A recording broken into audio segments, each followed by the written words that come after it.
Is in Canada currently, we do not have regulation on dog production per se. Okay, it's an unregistered field, but we put a standard of our product. It has to be human grade food.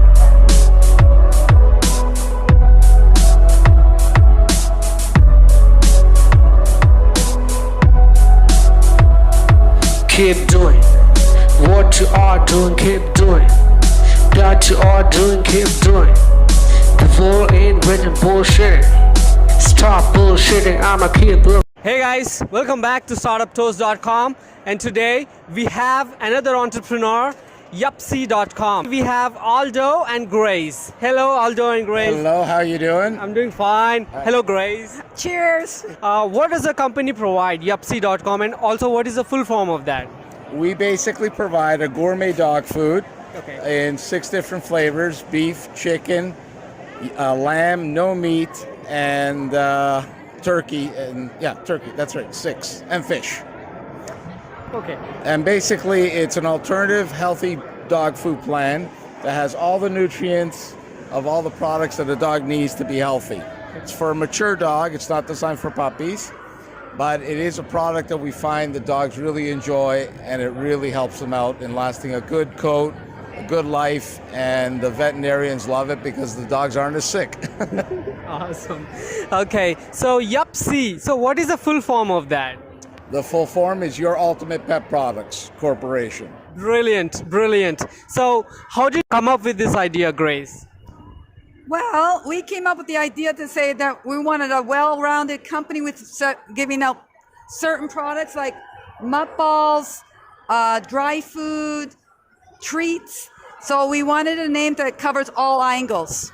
Okay, so for the people who don't know what a mutt ball is, so can you explain them what exactly is it, mutt ball? I think the best thing to do is I'll show you what a mutt ball is. So a mutt ball comes in a package, and it comes in various sizes. This is for a dog over 40 pounds.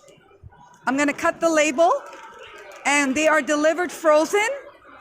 So a mutt ball, as you can see, is a ball with all the nutrients that you see back here, with all the vitamins, spring water, and we use our own broth.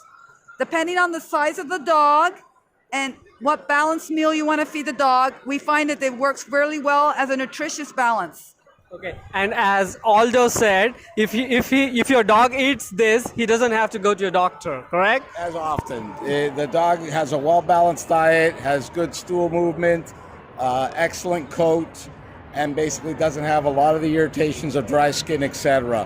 Sometimes dogs that eat kibble on a consistent basis, their skin starts to have irritations, bowel issues depending on the foods, and we do not intermingle our meats, which is great for dogs that have allergies. If they can't eat chicken, then you only buy beef, you get only beef. You don't get multiple byproducts in the food.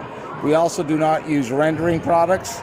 I used to work in the food industry, and rendering is leftover meats that they don't use and they just throw it into dog food. We use human grade beef. The beef I eat, that Grace eats, the lamb we eat is what goes in there. The fish, the salmon that we buy is what the dogs are getting. So they're getting actual foods that we as humans are eating. We don't, basically cut the cost to produce a cheap type of product.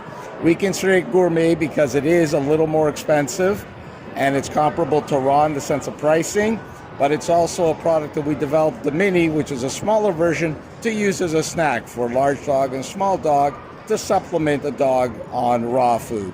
So it really helps out, which Grace just showed a mini.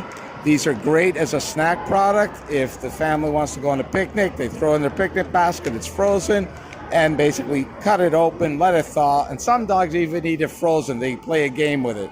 Grace's dog plays around with it like a tennis ball, and when he's bored, then he just gulps it down.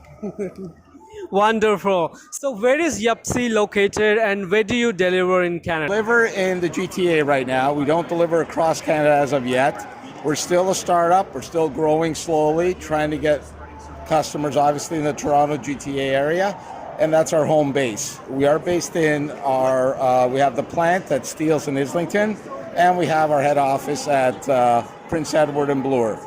Our goal is to eventually grow to the point where we're in Ottawa, we're in Vancouver, across the country, coast to coast, but it's going to take some time and more customers to learn about our product to bring up the sales to that level. And we're looking for distributors also, because it is important for entrepreneurs to work together to have good products for the customers. That's impressive. So a follow-up question to that. So how do you attract new customers?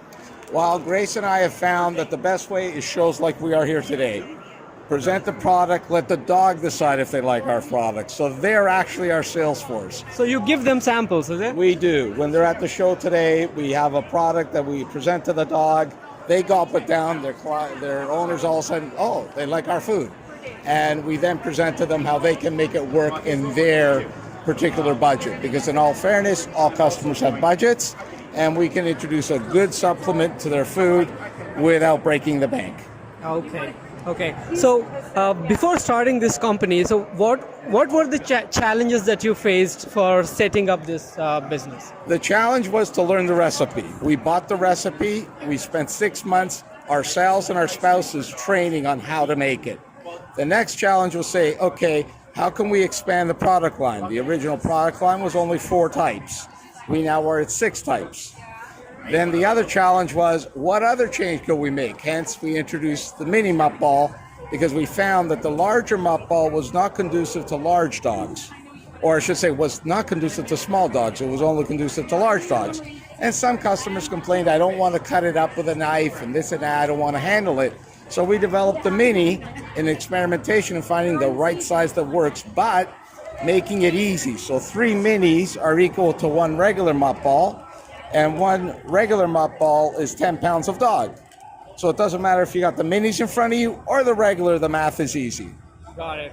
So what type of registrations or licenses that you had to go through? So obviously we have to develop, Grace and I are accountants, and we understand how to set up a corporation. So corporation structure, how do we do it? Shares, all these wonderful things, this is normal to us. So that was one issue. The next issue is in Canada currently, we do not have regulation on dog production per se. Okay, it's an unregistered field, but we put a standard of our product. It has to be human grade food. So we did that because in the States, it's coming. It's going to come to North America. The next thing was the labeling.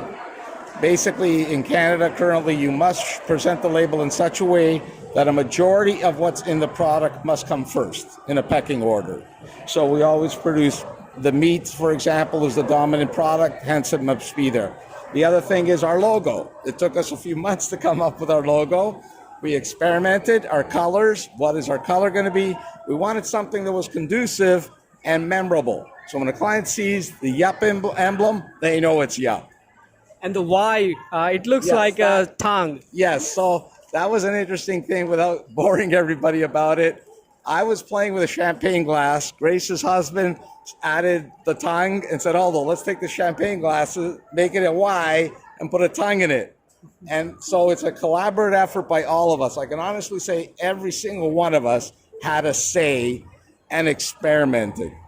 And that was the key, because we're all different minds, we're all different thinkers. And one of the key things, if you look at the successful companies, is bringing all these different thoughts, and little pieces make the big picture. Awesome. That was really brilliant. And for the upcoming entrepreneurs, what is the biggest tip that you can give, Aldo? To basically try to understand your clients. Don't be afraid to ask for input from clients, and don't be afraid to price your product accordingly. If you're not making money or able to make money, then your business will not succeed. Grace, do you have any tip for the new entrepreneurs? Patience, understanding, and laughter. It's very important to understand our product, because one thing about pet owners, I know you're sensitive of allergies and certain byproducts. What you need to do is give the dog a try, and hopefully it works out. And we find that at our shows that customers get shocked when a dog eats our mutt ball and find out that it did work. So come to our booth and try it out. Okay. That was an amazing conversation with Aldo and Grace. Thanks a lot, Aldo and Grace, for your time. Until next time, guys. Bye-bye. Bye.